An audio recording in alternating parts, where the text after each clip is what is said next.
Joseph Labadie was a labor organizer and an anarchist from Paw Paw, Michigan, born in 1850.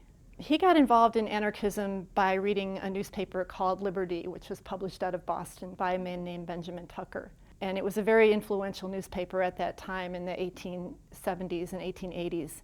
And he wrote a letter to the publisher asking and talking about his ideals on anarchism and what that meant to him. And the letter was published in the newspaper, and they became lifelong friends after that. His views on anarchy were that it's more like individualism, you mind your business and I'll mind mine, that kind of thing. Nobody should be coerced into doing anything they want to do as long as you're not hurting anyone else. It's a unique collection that represents radical and social protest history of the United States and abroad. It's an international collection, so we don't stop at any borders for collecting, and we collect materials going back from the 19th century until the present. And it's heavily used, and it's very popular, and it's growing all the time. So I have a portrait of Joseph Labadie that was taken in Detroit when he was around 30 years old.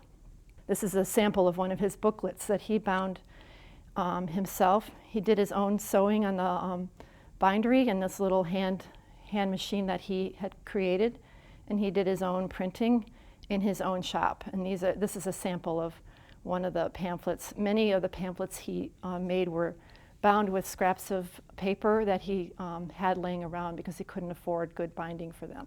So here I have some sheet music from various time periods. This is the Internationale, which is a very famous radical song that is known throughout the world and published in many, many languages. And this is one of the editions of that sheet music. And we have many different kinds of sheet music. So this is an earlier one about unions. Much of our earlier collections are about labor unions.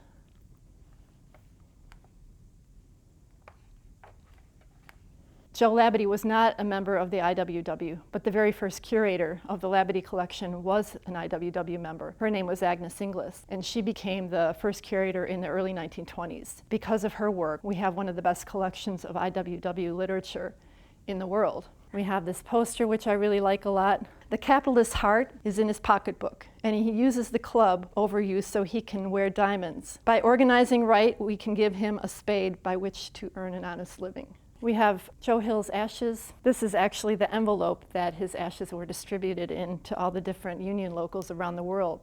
So his body was cremated, and the ashes split up. The letter from Big Bill Haywood came around with this envelope of ashes saying, any local can distribute these ashes, but please write us and tell us what you did with them so we have a record of it. We have an interesting collection called Street versus New York, and it was a court case of Sidney Street, who was convicted of desecration of the flag in 1966, when James Meredith had gone to Mississippi to actively participate in the civil rights struggle down there. He was murdered.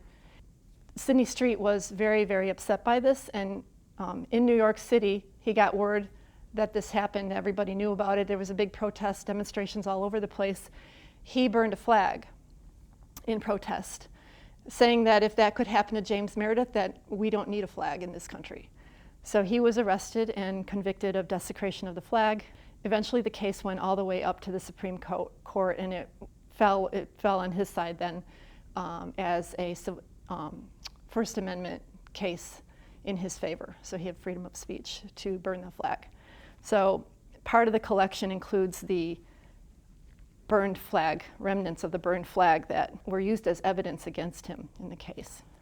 And you can see that this is a court document behind it.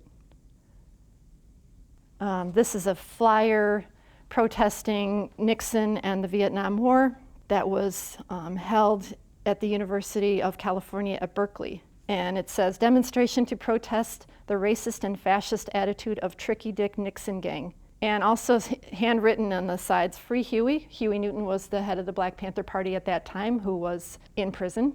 And Free Bobby was Bobby Seale, the Minister of Defense for the Black Panther Party. Bobby was arrested several times for various things, and one of the things that he was famous for was the Chicago 8 trial.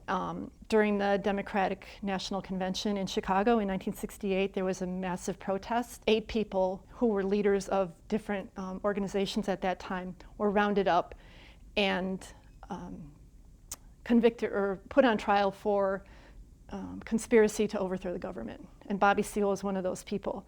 And one of my favorite things is this flyer here, set Bobby free by letting him speak, because he tried to act as his own attorney during the trial, and the Judge Julius Hoffman, would not allow him to act as his own attorney. So Bobby kept trying to speak on his own behalf, refusing legal help, and they actually eventually bound and gagged him in the court to a chair. They tied his hands and they taped his mouth, and he had to sit there.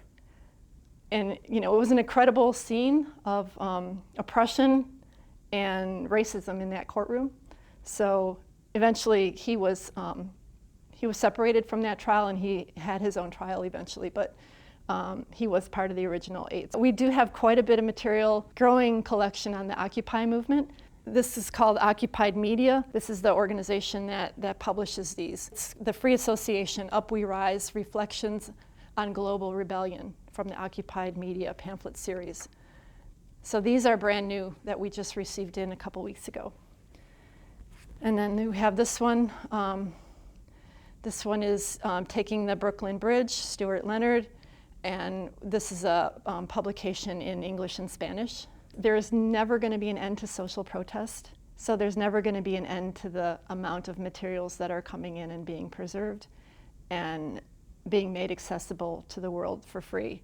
So that's what I want people to know, is that we're preserving this for everybody to use, and it's free and it's open to the public.